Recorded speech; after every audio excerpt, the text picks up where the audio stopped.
কালকে আমি কি বলেছিলাম গো? গাল। কি গাল দিয়েছিলাম গো? বলতে পারবো না। বলতে পারবো না। কেমন বিরক্ত করেছিল কালকে? কেমন বিরক্ত করেছিল কালকে? দারুণ আর তোমার সাজানো কেমন হয়েছিল সেটা বললে না? দারুণ দারুণ দারুণ। কালকে তো মুখটা একদম পাঁচের মতন করে দিয়েছে, মুখটা একদম পেচ্ছের মতন রাখছিল। দেখে কি লাগছিল কালকে? বাবারে গম্ভীর করে রেখে দিয়েছে তাড়াহুড়োতে। দিদির উপর ভরসা করতে পারোনি বলো? দিদিকে ভরসা করেছিলাম বলেই দিদিকে করেছি।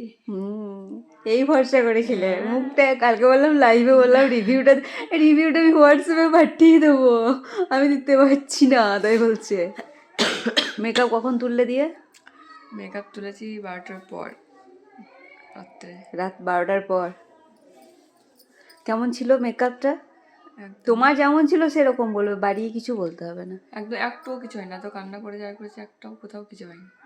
থ্যাংক ইউ, এটা সব থেকে বড় বাবা। আর কেমন লাগছিল? আর সবাই কি বলছিল? ভালো। Thank you, welcome. আর আজকে কেমন করে সাজাবে? আজকে তো এই লেহেঙ্গাটা পরবে, হ্যাঁ, কেমন করে সাজবে? তোমার উপর পুরো। তো ফ্রেন্ডস, আমি এখানে যেটা করছিলাম, এক হাতে মোবাইলটা আমার ধরেছিলাম আর এক হাতে কলকার তুলিটা ধরে আমি একটুখানি ক্যামেরা করে দেখাচ্ছিলাম যে কতটা ফিনিশিং এনেছি আমি কলকাতাতে, কেমন হয়েছে সেটাই। আজকে কিন্তু হাসবে, না হাসলে মার পেয়ে যাবে। কালকে রান্না করেছে। কালকে বাপরে কঠিন ব্যাপার, কঠিন মানে কঠিনতম ব্যাপার। আমি স্নানটা করি। বলো আজকে তোমার কেমন লেগেছে? দারুণ। অতি সুন্দর। তুমি এখানে দাঁড়াও, তোমার শাস্তি হওয়া দরকার। আমি হন্ডাটা দিচ্ছিলাম, তখন বললাম ক্যামেরাটা ধরতে। দিদির মেকআপ আর্টিস্ট মাইন্ড ব্লোয়িং, সত্যি এত হার্ড ওয়ার্ক করে, মানে অসাধারণ। কবে এসছে? কোন 7টা থেকে এসছে। হ্যাঁ, কখন এসছি? 7টায়। 7টায়। আমার বাড়ি এখান থেকে অনেকটা দূর বললে একদম অনেকটাই। কলকা এই যাচ্ছে, দেখো ওর তো ভীষণ পছন্দ হয়েছে কলকাটা, নিখুঁতভাবে। আর মুখটা তোলো, চোখটা বন্ধ করো। এই যাচ্ছে একটা খুব সফট একটা আই মেকআপ, যেটা একদমই উগ্র নয় অথচ ভালো লাগে।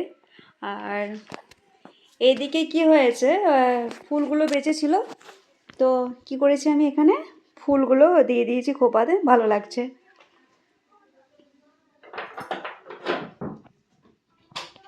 দিদি প্লেটে সাজিয়ে। বলো কেমন হয়েছে সাজানো? ভালো হয়েছে। ভালো হয়েছে? হ্যাঁ, তোমার পছন্দ হয়েছে? হ্যাঁ, আমার পছন্দ। আচ্ছা, তোমার বিয়ে থেকে সাজিয়েছিল? আমি নিজেই সেজেছিলাম বলা। না আমি জানতে চাই, তোমার বিয়ে থেকে সাজিয়েছিল? তখন তো এগুলো ছিল না, তখন আমার সময়ই ছিল না অতটা চালু, বাড়ির লোকে সাজিয়েছিল। হ্যাঁ, ও, আর আমার মাদের মতো।